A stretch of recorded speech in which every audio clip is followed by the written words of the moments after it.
Bismillahirrahmanirrahim.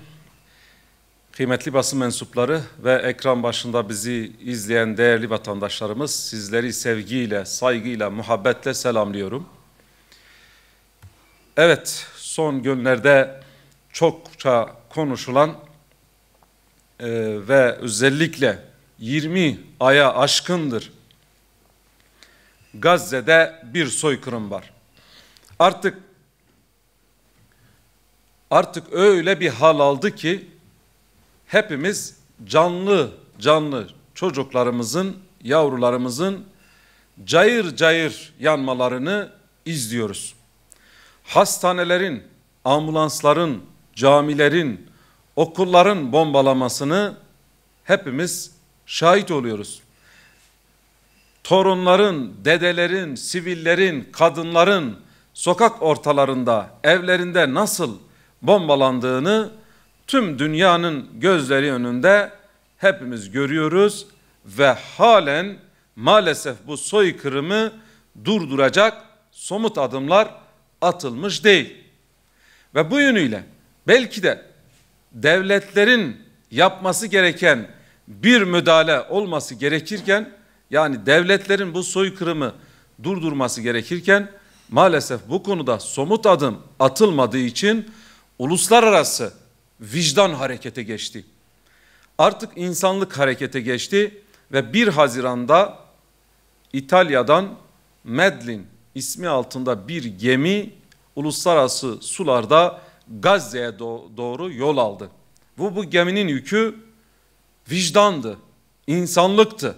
Bu geminin yükü işte orada Gazze'de kırılan kanatlara merhem olmak için taşıdığı ilaçtı, insani yardımdı. Bu gemide bir silah yoktu. Sadece orada acılar içerisinde kıvranan, açlıkla kıvranan Gazze'deki o mazlumlara ulaşmak, belki de en önemlisi abluka altına alınan bu Gazze'deki ablukayı kırmaktı. Ve bunlar Gazze'ye doğru giderken Siyonist terör şebekesi İsrail tarafından hedef alındı, saldırıya uğradı, baskına uğradı ve 12 aktiviste alıkonuldu. Tabii bu 12 aktivist farklı ülkelerden, farklı etnik gruplara, farklı dinlere mensup ama vicdanı sönmemiş insanlardan oluşuyordu ve bu 12 aktivist suçsuz, sebepsiz yere alıkonuldu. Ve bu topraklar da tabii ki Siyonist terör şebekesine ait değil. Zaten kendileri işgalci. Aslında onların orada toprakları da yok. Ama buna rağmen bunları alıkondular ve dünyanın gözleri önünde bu insanlık hareketi için yola çıkan vatandaşları alıkondular. Şu an rehin aldılar. 4 kişi uluslararası baskı sonucu 4 kişi serbest bıraktılar. Ancak 8 aktivist şu an rehin tutulmuş durumda. Sözde mahkemeleriyle işte 8 Temmuz'da bir duruşma yapılacak. Aslında bu durum başta insanlık için ve bu vatandaşları olduğu ülkeler için büyük bir utançtır. Hiçbir şekilde bu kabul edilemez. Yani bunlar dünyanın gözleri önünde bu insanlara zulmediyorlar. Uluslararası hukuku ayaklar altına almışlar, paspas yapmışlar. Ve bu yönüyle diyoruz ki her şeyden önce, bir an önce bu 8 aktivist derhal serbest bırakılmalıdır. Bu konuda böyle kınama yapmakla bu mesele geçiştirilemez. Bir an önce somut adımlarla girişimlerde bulunularak bu 8 aktivist derhal serbest bırakılmalıdır. Bununla birlikte Siyonist terör şebekesi İsrail'le deniz yolları, deniz limanları, hava sahaları tüm ülkeler bunlara kapatmalı. Bugün abluka altına alınması gereken terör şebekesi Siyonist İsrail'dir. Çünkü insanlığın haysiyetini ayaklar altına alan terör şebekesi Siyonist İsrail'dir.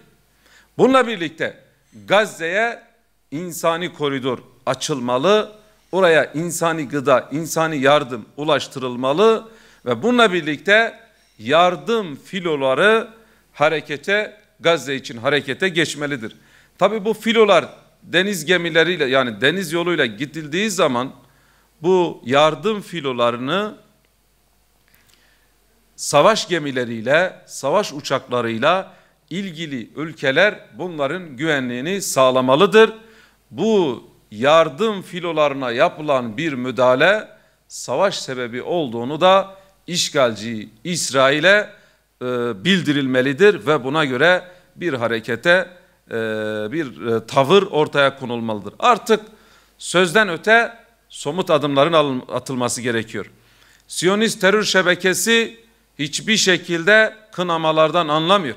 Bakın bizim ülkemizin de vatandaşı olan Hüseyin Şuayb Oruç ve Yasemin Acar da şu an rehine tutulmuş durumda. Ve bir an önce de bizim ülkemizde bu konuda somut adım atarak, kınamadan öte somut adım atarak bu vatandaşlarımızın serbest bırakılması için girişimde bulunmalıdır diyoruz. Bu yönüyle dünyanın dört bir yanında aslında insanlık harekete geçmiştir. İnsanlık artık bu soykırıma dayanacak gücü kalmadı. Ve her yerde insanlar bu soykırımı durdurmak için sesini yükseltiyor. Bu konuda çalışan, gayret eden ve bu soykırımı durdurmak için uğraş veren herkesi de bu vesileyle tebrik ediyoruz. Ve her zaman bunların yanında olduğumuzu da belirtmiş olalım diyorum. Teşekkür ediyorum.